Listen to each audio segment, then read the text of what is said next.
So guys, अगर आप ये चाहते हो कि आपकी कम्युनिकेशन स्किल्स इतनी अच्छी हो कि आप अपने फ्रेंड्स को और जो भी आपके आसपास लोग हैं उन्हें प्रभावित कर पाओ, तो उसके लिए आज हम बात करने वाले हैं गाइस।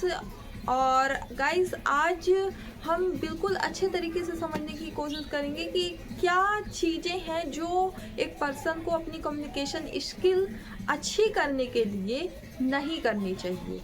तो गाइस, मेरा नाम है अश्विनी एंड मैं हमेशा आप लोगों के लिए अच्छी अच्छी बुक्स लाती हूँ, अच्छी अच्छी बुक्स के रिकमेंडेशन लाती हूँ।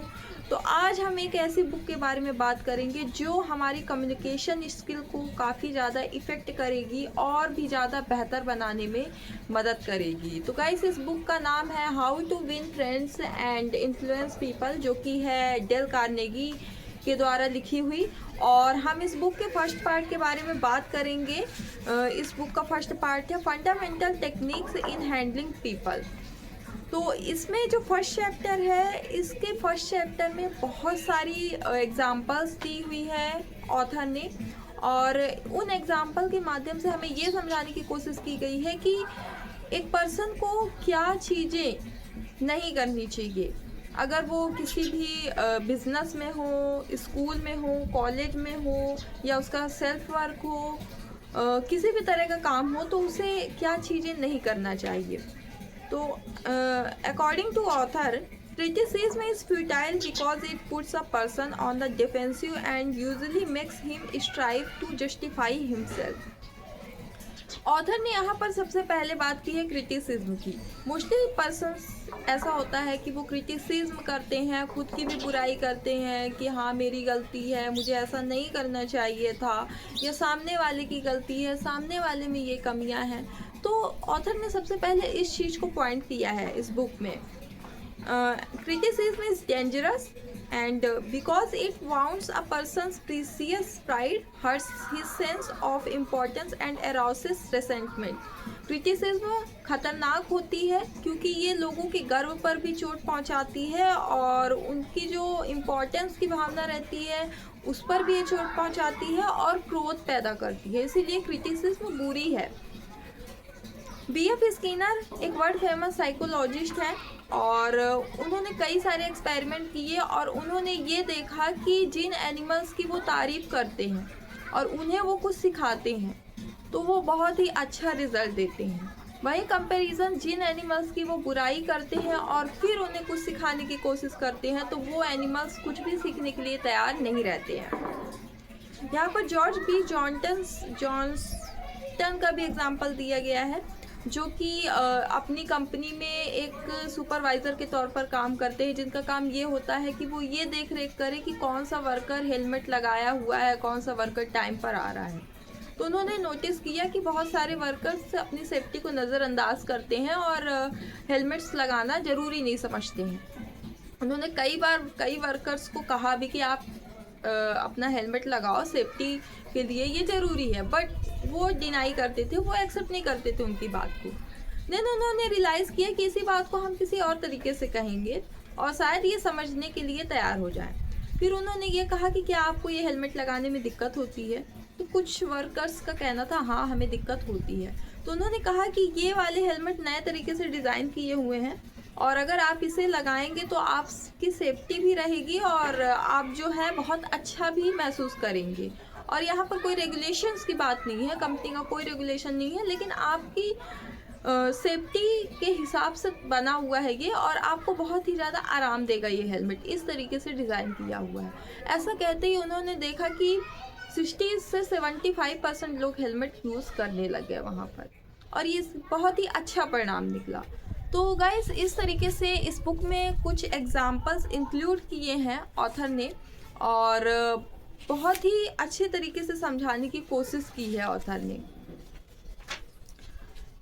फादर्स फॉरगेट्स लास्ट में एक लेटर है फर्स्ट चैप्टर में और इसमें होता यह है गाइस कि एक पिता होता है जो कि अपने बेटे से हमेशा नाराज़ रहता है।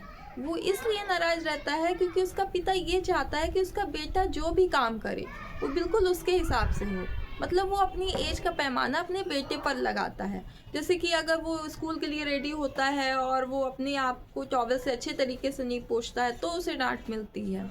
वो खाने की चीज़ें जल्दी खा लेता है, पूरी खा लेता है तो उसे डांट मिलती है।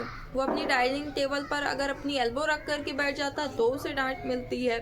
और अगर वो उसके पास जो भी खेलने की चीज़ें हैं वो भी खिला देता है तो भी उसे डांट मिलती है। इतना कुछ करने के बाद भी एक पिता के इतना डांटने के बाद भी वो बेटा एक दिन जाता है अपने पापा के पास और उन्हें वो गले से लगाता है और उन्हें एक प्यारी सी किस करता है। उसके फादर को रियलाइज़ होता है कि वो गलत करते हैं और एक दिन जब वो रात में सोता रहता है तो उसके रूम में जा कर के उससे वो सॉरी बोलते हैं और कहते हैं कि मैं नेक्स्ट डे एक अच्छा पिता बन कर के दिखाऊंगा। मैं तुम्हारे दुख में दुखी होऊंगा, मैं तुम्हारे सुख में सुखी होऊंगा। तुम अगर मेरे साथ खेलना चाहोगे तो मैं खेलूंगा, और अगर गलती से भी मेरे मुंह से कोई बुरा वर्ड निकल आता है तो मैं अपनी जीभ तक को काट लूंगा, लेकिन मैं एक अच्छा पिता बनने की पूरी कोशिश करूंगा। तो ये उनका प्रायश्चित रहता है। उसके फादर भी यही कहते हैं, instead of condemning people let's try to understand them, let's try to figure out why they do what they do, that's a lot more profitable and intriguing than criticism and it breeds sympathy, tolerance and kindness. किसी को भी बुरा कहने से पहले उसको उसके point of the view से हमें फिगर आउट करना चाहिए। इससे हमारे अंदर एक सद्भावना की भावना आती है, सिंपथी आती है, दया आती है एंड हमारे अंदर सहनशीलता भी आती है। और उसके पिता का फिर लास्ट में ये भी कहना होता है कि God himself sir does not propose to जज man until the end of his days. जब भगवान हमें जज नहीं करता है हमारे अंतिम दिनों तक, तो फिर हम और आप क्यों करें। तो इस तरीके के एग्जाम्पल्स इस बुक के फर्स्ट चैप्टर में इंक्लूड किए गए हैं गाइस। सेकेंड चैप्टर की अगर बात करें गाइस तो यहाँ पर ये बातें हुई है कि हर इंसान एक इम्पोर्टेंस चाहता है, फीलिंग ऑफ इम्पोर्टेंस, और उसमें भी कई सारे एग्जाम्पल्स इंक्लूड किए गए हैं कि पास्ट में भी कई ऐसे मिलियनर्स हुए जो कि अंटार्कटिका के पहाड़ों में जब प्रॉब्लम्स चल रही थी तो उन्होंने अपना पैसा लगाया उसको ठीक करवाने में, ये सोच करके कि उन पहाड़ों के नाम उन मिलियनर्स पर दिए जाएंगे। तो ये फीलिंग ऑफ इम्पोर्टेंस की चीज़ें हो गई, और ये फीलिंग ऑफ इम्पोर्टेंस कभी कभी सैनिटी बन जाती है, लोगों की सनक बन जाती है। ऑथर ने एक साइकेट्रिस्ट से बात भी की कि फीलिंग ऑफ इम्पोर्टेंस इतनी इम्पोर्टेंट क्यों हो जाती है लोगों के लिए।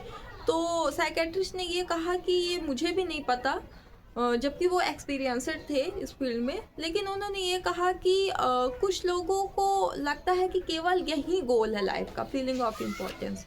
तो फीलिंग ऑफ इम्पोर्टेंस है, अच्छी चीज़ है, लेकिन ये रियल होनी चाहिए। अगर हम किसी को रियल अप्रिशिएट कर पाएँ, रियल तारीफ दे पाएँ जो उसके अंदर एक्चुअल में खूबी हो, तो फीलिंग ऑफ इम्पोर्टेंस पूरी नहीं है।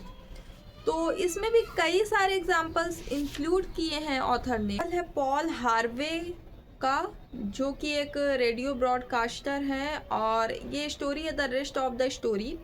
एक पर्सन रहता है स्टीवी मॉरिस, जिसकी आंखें नहीं होती बचपन से, मीन्स होती है बट उसे दिखाई नहीं देता है।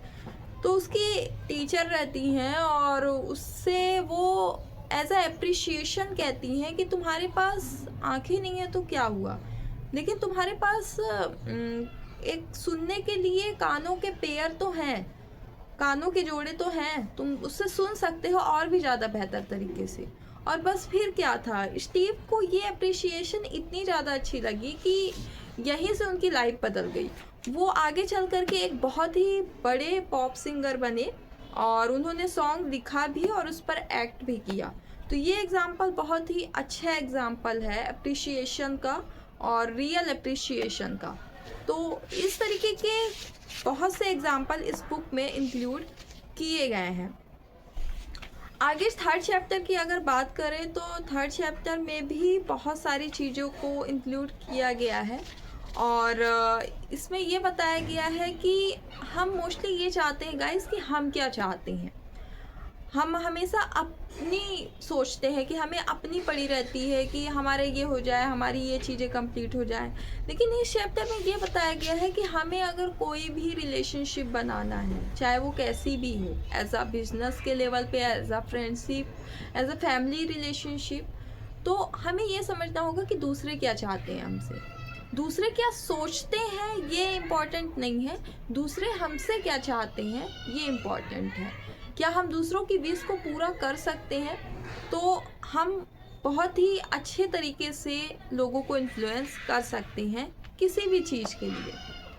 तो यहाँ पर एक एडवाइस भी है जो कि एक बहुत ही बड़े फिलोसोफर की है, और ये एडवाइस है ह्यूमन रिलेशनशिप से जुड़ी हुई। If there is any one secret of success, said Henry Ford ने इसे कहा है, it lies in the ability to get the other person's point of view and see things from that person's angle as well as from your own।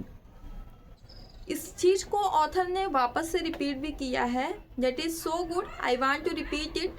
If there is any one secret of success, it lies in the ability to get the other person's point of view and see things from that person's angle as well as from your own। हम किसी भी person के point of the view से ना सोचें, ये कहीं ना कहीं गलत हो जाएगा।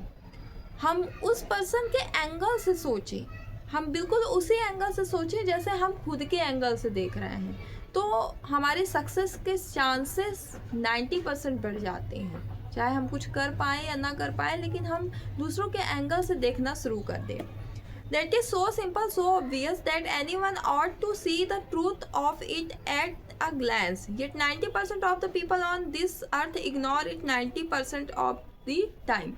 90% लोग इस चीज़ को इग्नोर करते हैं 90% टाइम तक। और इस चीज़ को अगर गाइस हम फॉलो कर पाते हैं तो हम कम्युनिकेशन स्किल को बहुत ही ज़्यादा अच्छा कर सकते हैं।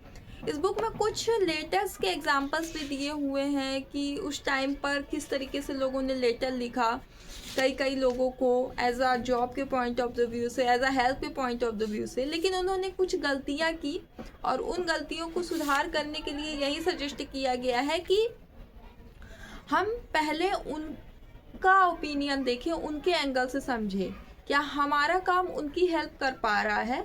अगर हमारा काम उनकी हेल्प कर पा रहा है तो हम ये अप्रोच रख करके अपनी बात को रखें, तो हमारी बात इफ़ेक्टिव होगी और हम ज़्यादा से ज़्यादा लोगों को अपनी तरफ इन्फ्लुएंस कर पाएंगे।